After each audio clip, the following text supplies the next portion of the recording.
There's some money and some hard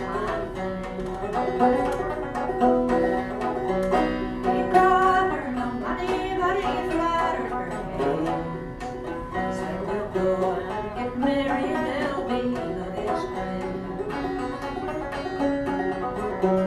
So hard up behind me and away we will ride. We'll go and so hard up behind me and away we will ride.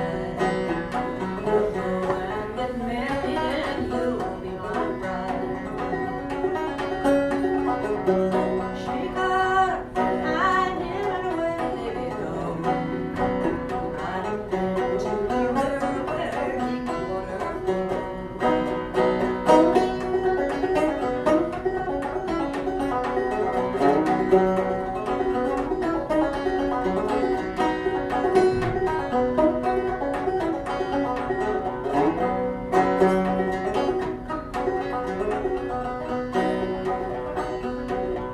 John Lewis, tell me your mind. Is your mind for to marry me or leave me behind?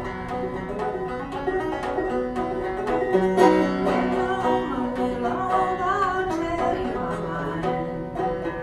My mind is to kill you and leave me behind. Pity, you spared me my life. I'm begging, I won't never be your wife. No pity, I won't spare your life. No, you won't go up begging, no, you won't be my wife. He hugged her, he kissed her, he turned her around. He threw her in the river where he knew she would drown.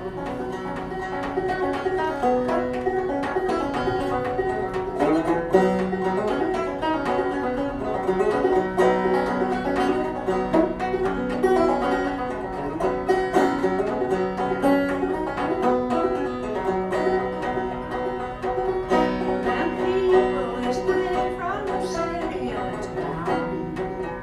Took me to that place where little Noah was drowned. They called for John Lewis to come to that place.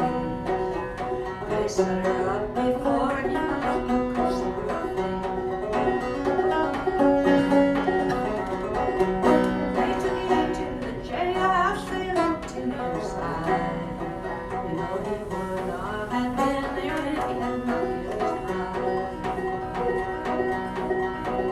From window to window, slowly we go, looking down to that river where deep water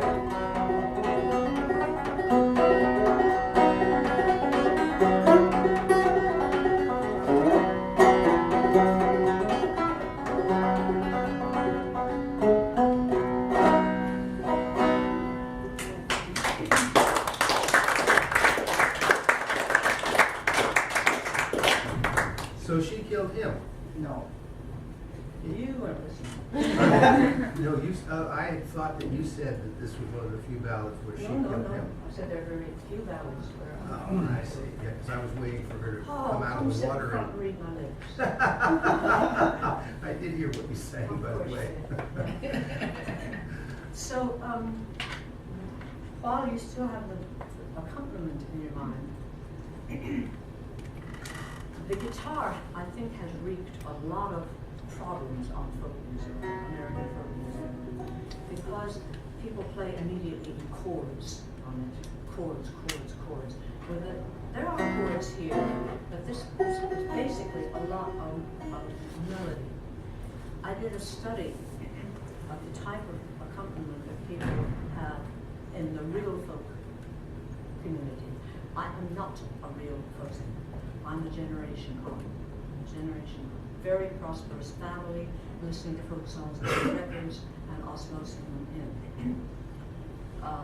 But people who sit around in their own community, where this is the only kind of music they know, everybody understands it. In contiguous cultures where melody and words are really important, there are a certain number of accompaniment standards that what people do. One of them is a drone. This drone plays all the way through. That note plays all the way through. Even if I was to take a chord like, let's see.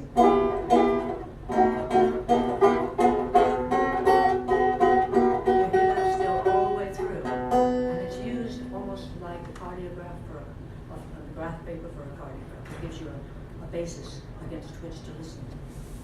Another one of the things they did constantly was they followed the melody as they sang. I'll tell you the story of a wife. Now she was deluded by John Lewis's wife. Now why do you need to do that? You're singing it, why play it at the same time? Why do you think? It's easier? I think it sets up a bit of tension in it, because the banjo plays it in like this, and voice sings it like this, but they're essentially doing the same thing. If you listen to some of the Bulgarian and Albanian songs, they're following in sometimes absolutely together. If you have your concertina, we don't play concertina, play a D sharp and then play a D flat. They're different. And they've set up this in your head. And that's what this does. And your whole brain takes it in as a piece, you know. I'm not doing this to You mean they're like an eighth of a note apart? in Albania, Romania. No. The banjo and the voice? No, they're together. Okay, okay. But I'll play the But banjo. they're different timbres, that's. They're different vibrations. Yeah, yeah. If I chose to do this, that's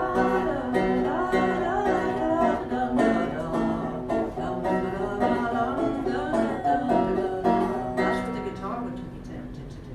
In other words, putting chunky things on, which immediately changes the whole idea of it. So, this is part of singing style, is how you accompany, you know, and what you do with accompaniment, which is why it's always good to learn a song without any accompaniment at all. You know? I think first of all, if we're talking about style, you don't need to know about my background. Go to my website. There's as much as you need or want to learn. You know. You could ask her questions and she would answer them. No, but where was I going with that? Style. You don't need to know about my background. Oh yeah, right. Because we're here to talk about the songs. I think the first thing you need to look at, not need to, but it might help you, I don't like should, need, if you want to, is to figure out what is it, excepting Ruth Perry, that drew you to this song that you're listening to. Why do you like it? And that should, in a way, tell you what it is you want to preserve when you sing it. And that's worth really thinking about. When you hear a lot of the pop music these days, why is it you like it? Often, why does it not even have a tune? Why does it just have rhythm? Why does it just have chords? Why does it just have a whole kind of cotton wool background that a lot of instruments play? When you get into this, you'll look at one of those groups where three usually young men, are playing guitars, and you can't pick out what any one of them is doing. It's just a mishmash, you know. You know, if it's a good group, each of them, one of them will cable way up and is doing finger picking, another's down there, you know, doing the chords, and another one may be playing bass. Now that would make sense. So why did you like this song to start with? And thence, if you're going to sing it, how do you want to do it? Do you want to keep it the way you heard it? Is it the whole performance you like? Is it just the words that have drawn you? Is it just the melody that's drawn you? Is it the feeling of the history of it? The drama of it? How many of you can remember a line from Homer Wise that I just sang? You're very quiet. Do you remember any words? Exactly. Any of it? It's already reached the same one. Yeah. How do you live with like on those advice?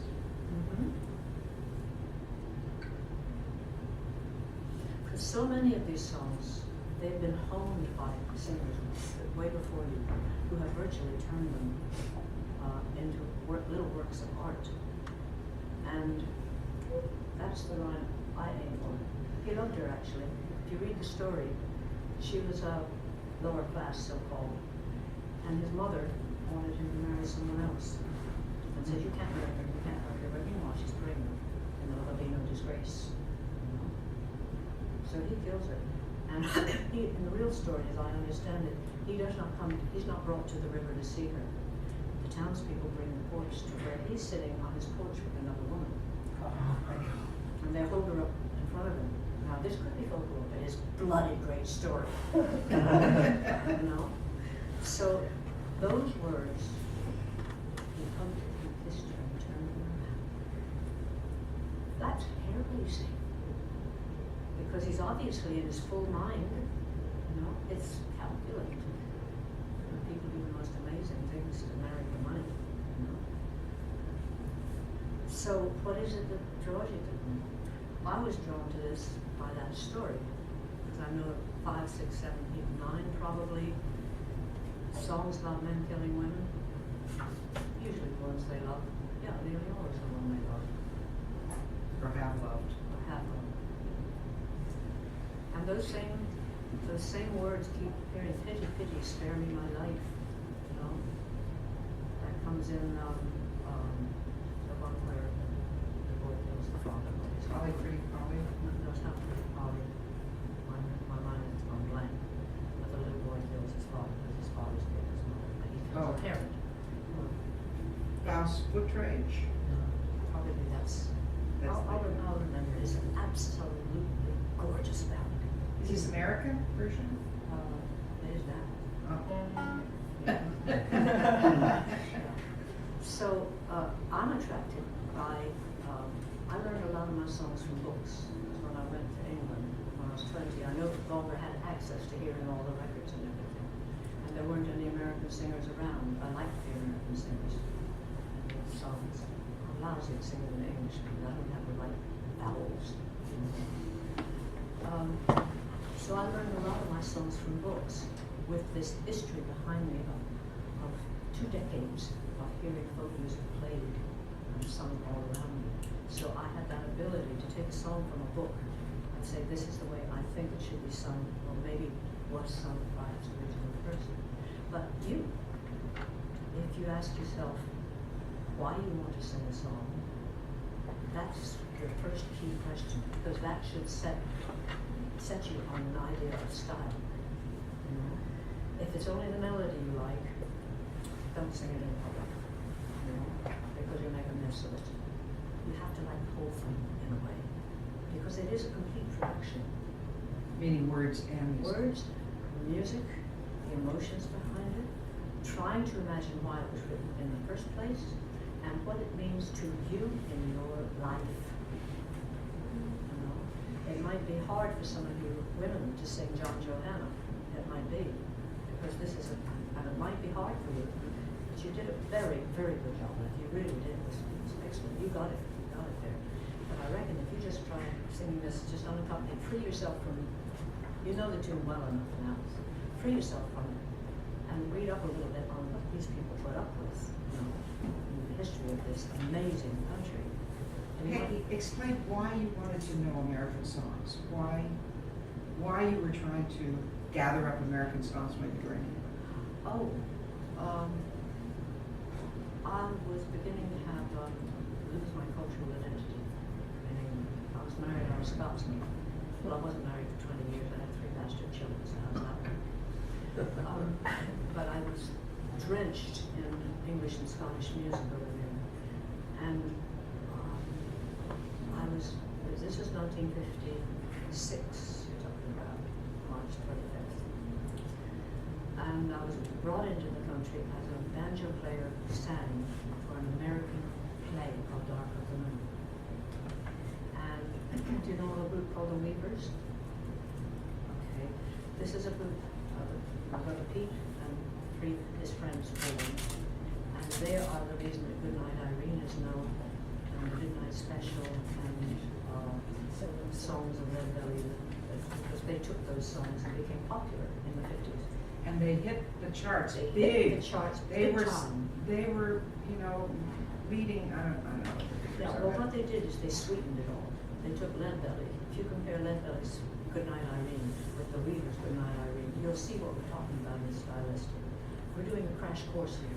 That's good. So they were a group that was sweet and soupy and everybody loved it. Good feeling, I mean, good time. Good feeling, good time. Even though some of the songs were about misery, you know, they sang them sweet. And you can talk about alienation if you want to regret that. But yeah, but I was in England. And Alan Lomax, you know about Alan Lomax? He was there. He'd been blacklisted by McCarthy, so he was there, like a lot of other He's on your book, you know. Yeah. I Alan don't know how Jones. much you know, but he was in England, and he wanted to form an English answer to the Weavers, a group that was like the Weavers. He wasn't actually blacklisted, I just want to say. Well, he's bled before he could. Exactly. Nobody could ever blacklist him. I mean, he left because of McCarthyism in America. Incredible collector. But he put me into this group, and I became the American singer at a time when the English were entranced with American songs. How did you know him? I sat on his knee when I was 2. It was in our family. It was in our family. My parents lived. Read about it. There's a book called The Man Who Recorded the World. All about him. And It's a good biography. he is hugely responsible for the fact that so many people know folk songs. Maybe not in your generation, but in mine and the one right behind me. So I was singing with a group that was doing Scottish, English. Alan was doing American, and I just wanted to do American. I was living in a country where I was bumptious and self-entitled, like most American when they go abroad. And it's not going to change. Yeah.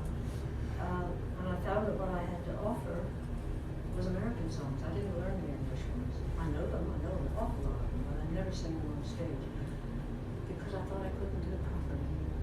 I didn't have the history of knowing English songs. I had the history of knowing American. And I had changed a lot. And because I had a classical education, that creeps in. You know, it creeps in whether you want it or not. It can sometimes get very much in the way of singing songs. I mean, I know exactly what I'm doing on this. I can see it written on the staff line. I can follow it. I'm musically quite literate. But what I had to offer was American. This fantastic volume of American songs to sing. So I did look at some of my accompaniments and found that the ones up to then were a lot very classical, some of them. And I was beginning to sing a little bit like a nightclub singer on some of them. So I began to pay attention to tone of voice, speed, you know, not swelling on the high notes and not slowing down too much at the end. And when we talk about style, in a way, it's something that you don't, in a society where individualism is praised, it's hard to talk about style, because style is something that you share with a group. You can have your own style, and if you listen, there's a song called First Time Ever I Saw Your Face. Does anybody know it here? Hear it? If you can go on YouTube and hear millions of people Okay, singing. First Time Ever I Saw Your Face. Try and look at my version first, because that's the way it was written.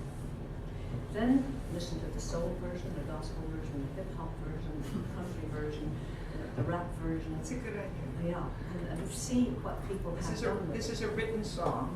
Yeah, and it's very like a folk song. It's very like a folk song. It's a new song. The style just doesn't appeal to folk songs. You could play it for us. That's a guitar. No. I don't think I could do it on this because I'm tied in my style of singing to the guitar. But that's all right. You don't know. But give it a go, and you'll see how different people put a different style. You know? And this was happening to folk songs. Now, let's look at these things that my mother talks about style. Page XXXI 31.